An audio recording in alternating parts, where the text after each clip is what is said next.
Kasi kaila ni Nelson Mandela. Si Nelson Mandela, usa ka aktivista.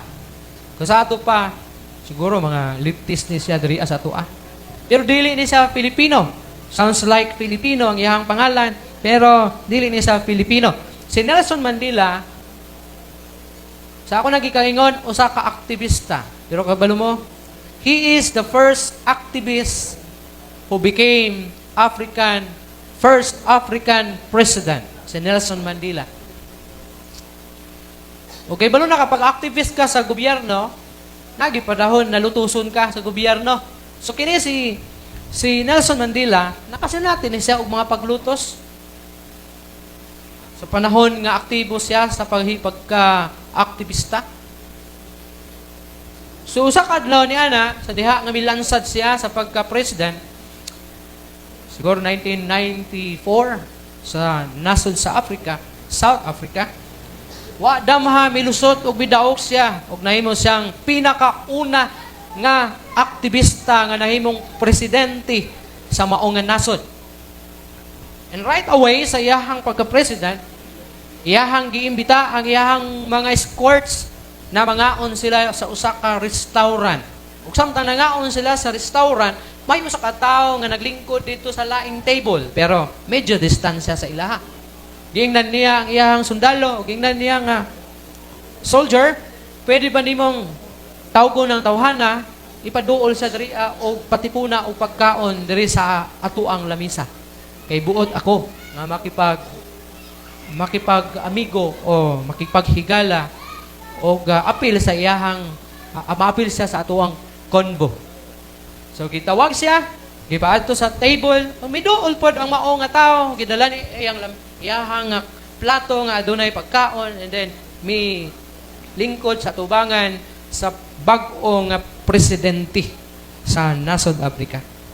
So istorya sila istorya, and then nilakaw, nahuman ang ilang konbo, ang nahuman ang istoryahanay, pero ang mao nga tao, nagsige lang siya og duko, wa siya tingog-tingog.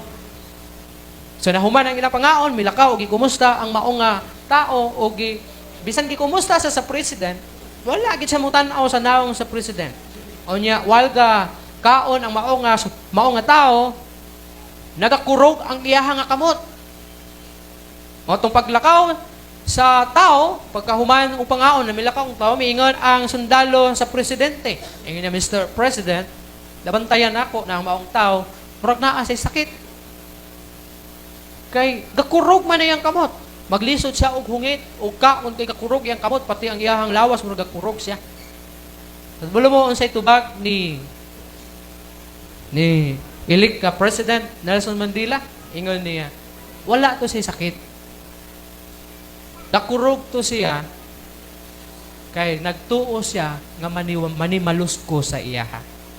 Kay siya katong tao nga warden sa prisuhan, samtang ako na priso, ug nagbunog kanako, ug nagtorture kanako, nga hapit na ko mamatay. Di ba activist siya? So ang maong nga tao di ay, usa ka warden sa prisuhan ni atong panahon, nga napriso siya tungkol sa iyang pagka-aktivista. Ug giingnan niya, nga ako siyang gipasaylo sa tanan niyang gibuhat. Nganhi kanako niadtong panahon nga dili pa ko presidente. So mao to ang nahimong hinungdan nga daw gakurog ang mao nga tawo kay aduna di ay say salaod sa mao nga tawo nga nahimong presidente sa ilang nasod, kay nagtuo siya nga mga manimalos ang mao nga tao, kay naa naman siya sa iyahang katungdanan ingon nga pinakataas na opisyalis sa ilahang nasod.